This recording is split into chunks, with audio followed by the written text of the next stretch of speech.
मनस्पर्शी साहित्य परिवार आयोजित गोष्टीच्या मळ्यात रमताना या विशेष कथा अभिवाचन उपक्रमात मी श्री उपेंद्र रोहणकर आपणा सर्वांचे स्वागत करतो.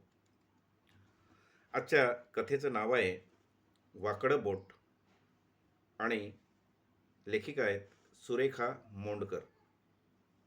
तर ऐकूया कथा वाकडं बोट. परिचितांपैकी एकाने त्याचं यश साजरं करण्यासाठी ग्रँड पार्टी दिली होती. सर्व आमंत्रित यजमानांच्या प्रतिष्ठेला साजेसेच होते.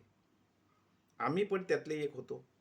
परफ्यूम्सचा घमघमाट, उंची कपड्याची सडसड, रंगवलेल्या ओठाच्या कमानी विस्कटणार नाहीत याची कसरत करत करत चाललेलं खानपान, अदबशीर बोलणं, नखरेल वागणं. असं म्हणतात की हास्यमुख ठेवायला चेहऱ्यावरच्या कमीत कमी स्नायूंचा उपयोग होतो. खोटं आहे ते. थोड्याच वेळात माझी जीवनी आणि चेहऱ्यावरचे याच्या यावत स्नायू दुखायला लागले. पुरातन काळी भाल्याच्या टोकावर शिकार रोवून ती फिरवली जायची त्याप्रमाणे टूथपिकला टोचलेला पेपर नॅपकिनने लपेटलेला कोणता तरी एक पदार्थ घेऊन मी हळूहळू हॉलच्या सुरक्षित कोपऱ्याकडे सरकायला लागले. इतक्यात माझं लक्ष दोन वयस्क स्त्रियांकडे गेलं. प्रत्येक घोडक्यात जाऊन त्या काहीतरी विचारत होत्या.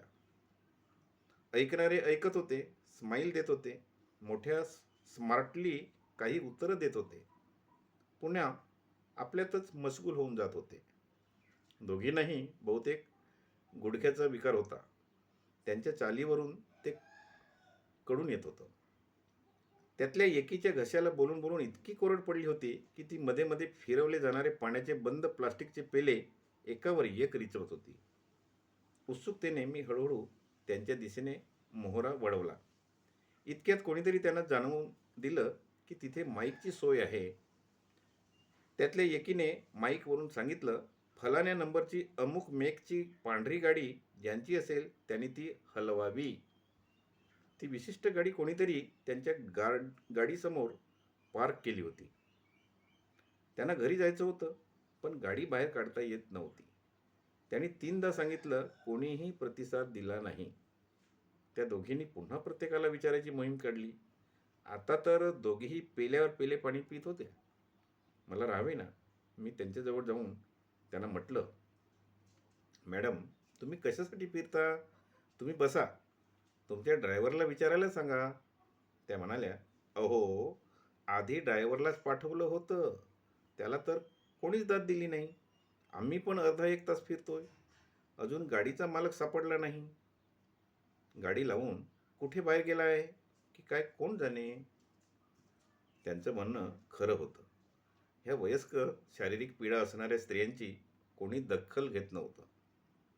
तर त्या सामान्य ड्रायव्हरकडे तर कोणी ढुंकूनही पाहिलं नसणार.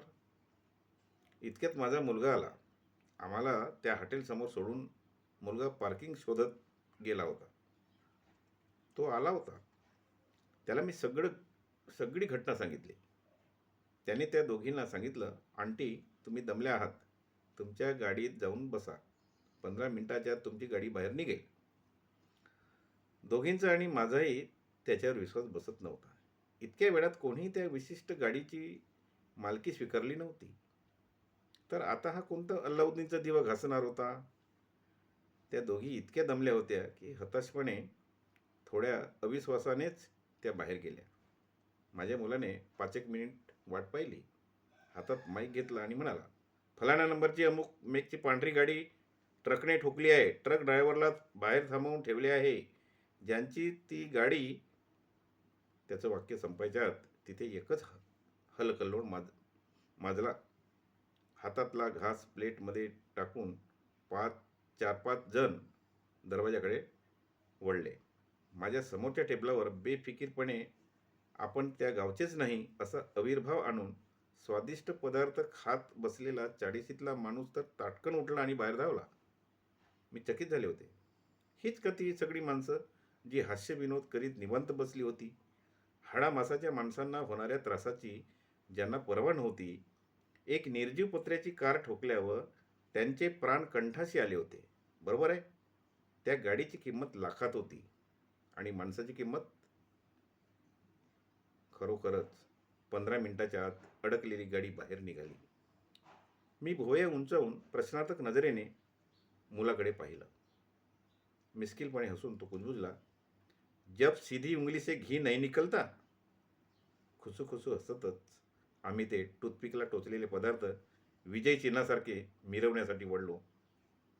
आता माझे चेहऱ्यावरचे स्नायू दुखत नव्हते. आपल्याला ही कथा कशी वाटली? व्हिडिओ आवडल्यास मनस्पर्शीच्या यूट्यूब चॅनलला नक्की सबस्क्राईब करा. हा व्हिडिओ जास्तीत जास्त आपल्या साहित्यिक मित्रमंडळी तसेच नातेवाईकापर्यंत शेअर करा. व्हिडिओला लाईक करायला विसरू नका आणि आपल्या सुस्पष्ट प्रतिक्रिया कॉमेंट बॉक्समध्ये नक्की द्या. धन्यवाद.